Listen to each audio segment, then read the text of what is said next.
जय हिंद दोस्तों, मैं हूं पवन कुमार। आप सभी का स्वागत है आपके अपने YouTube channel online services with coolie में। आज हम इस वीडियो में बात करेंगे सशस्त्र सीमा बल SSB constable and head constable and sub inspector and ASI requirement 2023 के फॉर्म फिलअप के बारे में। तो सबसे पहले इंपॉर्टेंट डेट की बात करें तो एप्लीकेशन जो स्टार्ट हुई है वो आपकी 20/5/2023 से स्टार्ट हुए हैं और लास्ट डेट की बात करें तो यहाँ पे 18/6/2023 है। और पे एग्जामिनेशन फीस की लास्ट डेट की बात करें तो ये भी आपकी 18/6/2023 है। और एग्जाम डेट और एडमिट कार्ड की बात करें तो यहाँ पे आपको ये डेट मेंशन नहीं की हुई है, ये आपको नोटिफिकेशन के माध्यम से बता दिया जाएगा। उसके बाद एप्लीकेशन फीस की बात करें तो जनरल ओबीसी ईडब्ल्यूएस के 100 रुपए, SC ST PH और ऑल कैटेगरी फीमेल्स का यहाँ पे कोई चार्ज नहीं है, 0 है। और पे की बात करें तो आप debit card, credit card, net banking के माध्यम से आप पेमेंट कर सकते हैं। उसके बाद एज लिमिट की बात करें तो यहाँ पे मिनिमम एज जो है आपकी 18 ईयर होनी चाहिए पोस्ट वाइज, और यहाँ पे मैक्सिमम एज की बात करें तो 23 से 30 ईयर होनी चाहिए पोस्ट वाइज। और एज रिलैक्सेशन की बात करें तो आपको फुल नोटिफिकेशन में चेक कर लेना है किस कैटेगरी के लिए कितना एज रिलैक्सेशन है। तो नोटिफिकेशन का लिंक मैं आपको डिस्क्रिप्शन बॉक्स में दे दूंगा, वहां से आप सारे नोटिफिकेशन डाउनलोड कर सकते हैं। उसके बाद टोटल पोस्ट की बात करें तो यहाँ पे 1638 पोस्ट है। उसके बाद ये एडवर्टाइज नंबर है, यहाँ पे ये पोस्ट नेम है, ये टोटल पोस्ट है, ये एलिजिबिलिटी है। तो यहाँ पे एडवर्टाइजमेंट की बात करें तो यहाँ पे एसएसबी कांस्टेबल ट्रेड्समैन का ये एडवर्टाइजमेंट है और यहाँ पे पोस्ट नेम, ये टोटल पोस्ट और एलिजिबिलिटी आपको चेक कर लेनी है। उसके बाद फिर आपको यहाँ पे एसएसबी हेड कांस्टेबल 2023, तो यहाँ पे ये पोस्ट नेम है, जैसे head constable electrician, head constable mechanic, और ये टोटल पोस्ट है और ये एलिजिबिलिटी है। तो यहाँ पे आपको ये सारी टोटल पोस्ट और पोस्ट नेम और एलिजिबिलिटी चेक कर लेनी है। मैं इनका लिंक आपको डिस्क्रिप्शन बॉक्स में दे दूंगा, तो वहां से भी आप सभी के लिए आप नोटिफिकेशन डाउनलोड करके चेक कर सकते हैं। उसके बाद फिर आपको यहाँ पे थोड़ा सा आना, नीचे आना, तो यहाँ पे आपको SSB assistant sub inspector ASI paramedical post, तो यहाँ पे ये एएसआई के पैरामेडिकल पोस्ट भी है। तो यहाँ पे भी आपको ये पोस्ट नेम, टोटल पोस्ट और एलिजिबिलिटी आपको चेक कर लेनी है। उसके बाद ये एएसआई स्टेनो की पोस्ट है, तो यहाँ पे भी आपको ये चेक कर लेना है। उसके बाद फिर आपको यहाँ पे सब इंस्पेक्टर की पोस्ट है, तो ये भी आपको यहाँ पे चेक कर लेना है। इन सभी का लिंक मैं आपको डिस्क्रिप्शन बॉक्स में दे दूंगा, तो वहां से आप डाउनलोड कर सकती हैं। उसके बाद फिर हाउ टू फिल, तो यहाँ पे क्या क्या सावधानियां बरतनी है उसके बारे में लिखा हुआ है, तो मैं भी आपको स्टेप बाय स्टेप बताऊंगा कि फॉर्म आपको कैसे फिल करना है। उसके बाद फिर आपको यहाँ पे SSB constable tradesman, head constable, ASI steno, ASI paramedical और सब इंस्पेक्टर, तो यहाँ पे नोटिफिकेशन डाउनलोड करने के लिए आप यहाँ से भी नोटिफिकेशन डाउनलोड कर सकते हैं। और अप्लाई करने के लिए आपको अप्लाई ऑनलाइन पर क्लिक करना है। तो मैं यहाँ पे आपको एसएसबी हेड कांस्टेबल 2023 इस फॉर्म के बारे में बताऊंगा कि यह फॉर्म आपको स्टेप बाय स्टेप कैसे फिल करना है। तो यहाँ पे आपको अप्लाई करने के लिए अप्लाई ऑनलाइन पर क्लिक करना है। उसके बाद कुछ इस प्रकार इंटरफेस खुल जाओ, तो आपको यहाँ पे सबसे पहले रजिस्ट्रेशन करना है, तो रजिस्ट्रार पर आपको क्लिक करना है। उसके बाद कुछ इस प्रकार इंटरफेस खुल जाओ, तो दोस्तों यहाँ पे आपको पर्सनल डिटेल फिल करनी है। तो सबसे पहले आपको यहाँ पे पोस्ट अप्लाई फॉर, तो आप जिस पोस्ट के लिए अप्लाई करना चाहते हैं वो पोस्ट नेम आपको यहाँ पे सिलेक्ट करना है। सिलेक्ट करने के बाद आपको यहाँ पे क्वालिफिकेशन यहाँ पे शो हो जाएगी। तो यहाँ पे हेड कांस्टेबल इलेक्ट्रीशियन के लिए आपके पास 10th पास होना चाहिए और 2 ईयर वर्क एक्सपीरियंस आपके पास होना चाहिए, या फिर 1 year certificate course from A required industrial training institute of vocational institute with at least 1 year experience in the respected trade, या फिर आपके पास 2 year diploma from A required industrial training institute in the respective trade off similar trade. तो इन ये आपके पास होना चाहिए, 10th पास होना चाहिए, और इन तीनों में से कोई एक आपके पास होना चाहिए, तभी आप इसको अप्लाई कर पाएंगे। उसके बाद फिर आपको यहाँ पे नेम फिल करना है, तो यहाँ पे आपको फर्स्ट नेम, मिडिल नेम और यहाँ पे आपको सरनेम फिल करना है। उसके बाद फिर आपको यहाँ पे फादर्स नेम फिल करना है, यहाँ पे आपको मदर नेम फिल करना है, यहाँ पे आपको डेट ऑफ बर्थ अपनी सिलेक्ट करनी है। उसके बाद यहाँ पे आपको जेंडर सिलेक्ट करना है, यहाँ पे आपको नेशनलिटी इंडियन सिलेक्ट करनी है। उसके बाद जो आपका रिलीजन है, धर्म है, वो आपको यहाँ पे धर्म सिलेक्ट करना है। उसके बाद फिर आपको मैरिटल स्टेटस आपको सिलेक्ट करना है। उसके बाद फिर आपको यहाँ पे कैटेगरी, तो जो आपकी कैटेगरी है वो आप कैटेगरी आप सिलेक्ट करेंगे। उसके बाद फिर आपको अगर आप एससी कैटेगरी सिलेक्ट करते हैं तो यहाँ पे आपको जब आपका डॉक्यूमेंट वेरिफिकेशन होगा तो आपको कास्ट सर्टिफिकेट भी ले जाना होगा, वो आपको दिखाना पड़ेगा।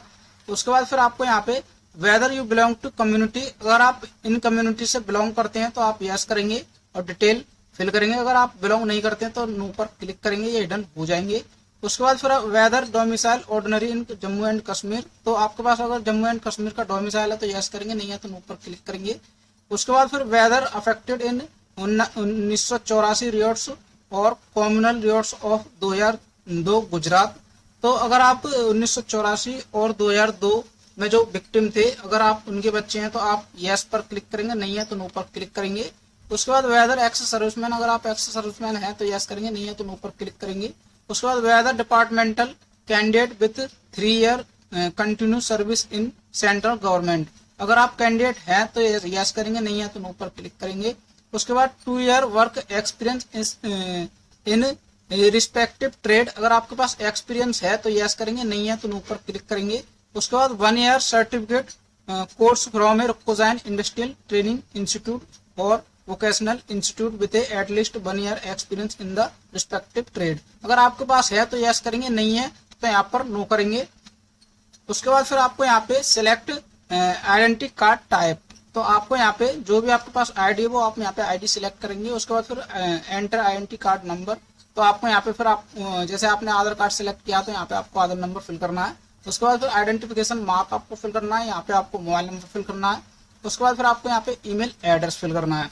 तो उसके बाद फिर आपको यहाँ पे head constable electrician educational qualification detail, तो यहाँ पे अब आपको क्वालिफिकेशन डिटेल फिल करनी है। तो क्वालिफिकेशन डिटेल में मैंने आपको बताया था कि यहाँ पे आपको 10th की डिटेल फिल करनी है। यहाँ तो आपके पास 2 ईयर का एक्सपीरियंस होना चाहिए, या फिर आपके पास 1 ईयर सर्टिफिकेट और 1 साल का एक्सपीरियंस, या फिर आपके पास 2 ईयर का डिप्लोमा आपके पास होना चाहिए। तो यहाँ पे अगर आपके पास 2 ईयर का एक्सपीरियंस और 1 ईयर एक्सपीरियंस और 1 ईयर का सर्टिफिकेट नहीं है तो आपको यहाँ पे डिप्लोमा की डिटेल फिल करनी होंगी। तो सबसे पहले आपको यहाँ पे मैट्रिकुलेशन की डिटेल फिल करनी है। तो यहाँ पे आपको बोर्ड नेम फिल करना है, यहाँ पे आपको ईयर ऑफ एग्जाम किस ईयर में आपने कंप्लीट किया, उसके बाद यहाँ पे रोल नंबर फिल करना है। उसके बाद फिर आपको सर्टिफिकेट नंबर फिल करना है। उसके बाद डेट ऑफ इशू, किस डेट को आपका सर्टिफिकेट इशू हुआ वो आपको यहाँ पे फिल करना है। उसके बाद फिर आपको सब्जेक्ट, तो जो भी आपका सब्जेक्ट है या फिर आप सारे सब्जेक्ट भी लिख सकते हैं। यहाँ पे आप स्पेशलाइजेशन के तौर पे आप यहाँ पे साइंस भी लिख सकते हैं, साइंस कॉमर्स आर्ट्स जो भी आपने जिससे किया वो आप यहाँ पे फिल करेंगे। उसके बाद एग्रीगेट परसेंटेज ऑफ मार्क या फिर ग्रेड, तो अगर आपका ग्रेडिंग सिस्टम है तो आप ग्रेड फिल करेंगे, अगर आपका परसेंटेज सिस्टम है तो आप परसेंटेज फिल करेंगे। उसके बाद फिर यहाँ पे 10+2, तो अगर आपने इंटरमीडिएट किया है तो आप इंटरमीडिएट की डिटेल फिल करेंगे, अगर नहीं करना चाहते तो इसको खाली छोड़ सकते हैं। यहाँ पे आपको डिप्लोमा की डिटेल फिल करनी होंगी। तो डिप्लोमा में जो आपका यूनिवर्सिटी नेम है या इंस्टीट्यूट नेम है वो आपको फिल करना है। उसके बाद ईयर ऑफ एग्जाम, तो जिस ईयर में आपने कंप्लीट किया वो ईयर आपको फिल करनी है। उसके बाद यहाँ पे रोल नंबर, यहाँ पे आपको सर्टिफिकेट नंबर, उसके बाद डेट ऑफ इशू, तो किस डेट में आपने इशू किया वो आपको यहाँ पे डेट मेंशन करनी है। उसके बाद फिर आपको यहाँ पे किस ट्रेड से क्या है, इलेक्ट्रिशियन ट्रेड आपको यहाँ पे सिलेक्ट करनी है। उसके बाद फिर आपको यहाँ पे अगर आपका परसेंटेज तो परसेंटेज फिल करेंगे, अगर आपका ग्रेड सिस्टम था तो ग्रेड यहाँ पे आप फिल करेंगे। उसके बाद फिर नेक्स्ट पर क्लिक करेंगे। उसके बाद कुछ इस प्रकार इंटरफेस खुल जाओ, तो अब यहाँ पे आपको एड्रेस डिटेल, तो यहाँ पे अब आपको एड्रेस फिल करना है।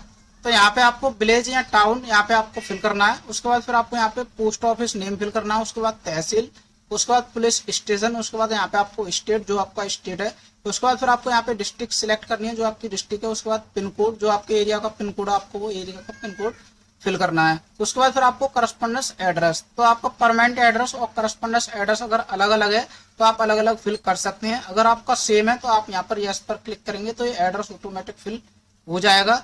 उसके बाद फिर आपको यहाँ पे डिक्लेरेशन ऑफ क्रिमिनल केसेस, अगर आपको ऊपर कोई क्रिमिनल केसेस है तो ये डिक्लेरेशन आप पढ़ेंगे और यहाँ पर यस पर क्लिक करेंगे। अगर आपके ऊपर कोई भी क्रिमिनल केस नहीं है तो आप नो पर क्लिक करेंगे। उसके बाद फिर आपको यहाँ पे क्रिएट पासवर्ड, तो यहाँ पे आपको जो पासवर्ड बनाना है वो 6 कैरेक्टर का होना चाहिए और न्यूमेरिकल में होना चाहिए। तो जो पासवर्ड आप यहाँ पे फिल करेंगे वही पासवर्ड आपको यहाँ पे फिल करना है।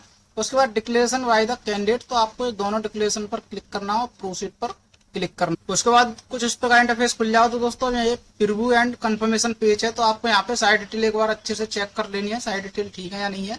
अगर आपकी कोई भी डिटेल गलत है तो आप यहाँ पे एडिट डिटेल पर क्लिक करके आप एडिट कर सकते हैं। अगर आपकी साइड डिटेल ठीक है तो डिक्लेरेशन बाय द कैंडिडेट, तो दोनों डिक्लेरेशन पर आपको क्लिक करना है।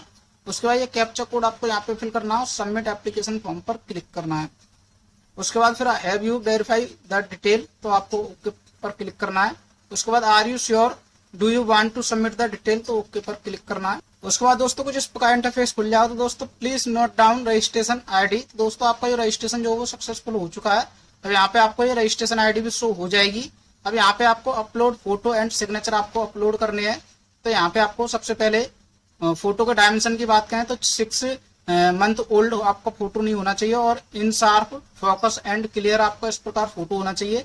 और जेपीजी या पीएनजी फॉर्मेट में होना चाहिए और 500 केबी तक आपका फोटो होना चाहिए। तो फोटो सिलेक्ट करने के लिए आपको चूज फाइल पर क्लिक करके आपको फोटो सिलेक्ट करना है।